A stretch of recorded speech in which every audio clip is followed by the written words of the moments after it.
that will be fixed. After you finish the optical system from experiment 1, you have to connect your fiber cable with this ONU. In this case, if you remove it out, you will see the LS signal has appeared. And if it works correctly, when you insert it again, the LS signal is disappear. So after that, you're gonna continue by using the LAN cable, connect with the router,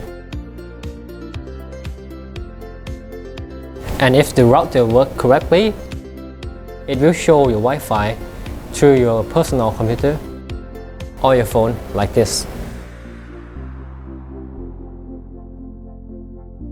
If you cannot receive the internet service, please tell us about the problems and your solution.